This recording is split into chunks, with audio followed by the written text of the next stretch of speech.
As the Republican Party prepares for the midterm elections this year, the January 6th assault on the Capitol and the subsequent investigation continue to loom large. The Republican National Committee issued a stunning rebuke of two of its own last week, censuring Representatives Liz Cheney and Adam Kinzinger for their work on the Congressional Committee investigating the Capitol attack. The censure resolution referred to the events as, quote, ordinary citizens engaged in legitimate political discourse.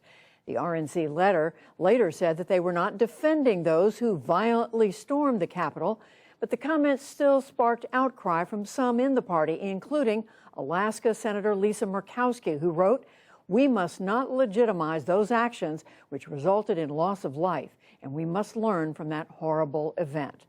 Here to help us understand the political effect of all this and more, I'm joined by our Politics Monday duo. That's Amy Walter of the Cook Political Report with Amy Walter and Tamara Keith of NPR. Hello to both of you. Very good to have you, the two of you, back together again. Tam, I'm going to start with you and what the RNC had done at its last meeting. What are the political consequences of making this statement, issuing this censure? What kind of effect could this have on Republican candidates running for office this year? Well, at the very least, that statement was political malpractice or communications malpractice. They used a phrase that can be used against them. Now, whether that phrase will continue to be salient in November, it's not clear at this point.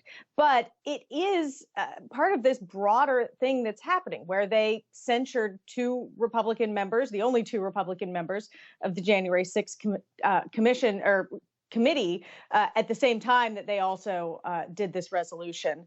And it's in line with this idea that if you are against Trump, then you're not a real Republican. And former President Trump, anyone who criticizes him calls them a rhino, Republican in name only, which really speaks to the idea that to be Republican, you have to be loyal to President Trump. So, Amy, where does that leave Republican candidates across the board this year? As Tam pointed out, you can't. I mean, you can, but if it's not very politically smart for a Republican up for election this year to criticize Donald Trump or to in any way get on his radar, because he will want retribution for that. So what we'll see is something like we saw this weekend from Senator Marco Rubio. He's up for re-election this year. He was asked about these very comments, Judia, over the weekend. And what you saw him do was to say, well, of course, somebody like Mike Pence shouldn't have been able to overturn the election because I don't want to see somebody like Kamala Harris, nor should other Republicans want to see someone like Kamala Harris making sure that Joe Biden wins re-election. We don't want to empower a vice president because that would mean empowering the other side. Also saying, of course, legitimate discourse is different from what happened with violent attacks, but that wasn't everybody who was there on January 6th, and then bringing it back to Democrats. But let's remember this January 6th commission is illegitimate, is a political sideshow. So doing everything they can to put Republicans, that is, to walk this tightrope, not saying I agree with Donald Trump, but being able to instead put the onus back on Democrats, try not to focus so much on Trump and the 2020 election, try to make it a lot more about Democrats and about delegitimizing the January 6th commission in and of itself. And when it comes to that January 6th committee, Tam, we've watched them for weeks, for months now, trying to get information, trying to get people to cooperate. And then it seems we learn something almost every other day about former President Trump's efforts to stymie this, that he has been tearing up. We had seen reporting of this, but now we see even more detail about how the former president just ripped up documents that could be important for the investigation that they're doing. Document preservation was never a priority for the Trump administration. One might argue that destroying documents and using private phones for the public's business was part of the system of operation in the Trump White House. They were reminded repeatedly, reprimanded for not staying in line with the Presidential Records Act. And they kept doing it. And so, in some ways, what we're hearing from the January 6th committee about documents taped back together is confirmation of something that was reported very early in the Trump presidency about his tendency to just tear up documents. You also know that when he was in business, he didn't use email. He tried not to have a paper trail.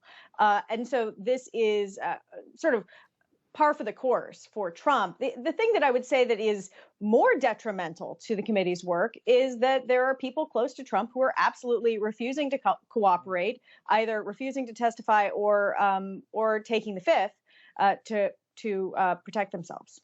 Committee is plowing ahead, Amy, but it seems, as we said, almost every other day, there's news that they're not getting cooperation where they need it.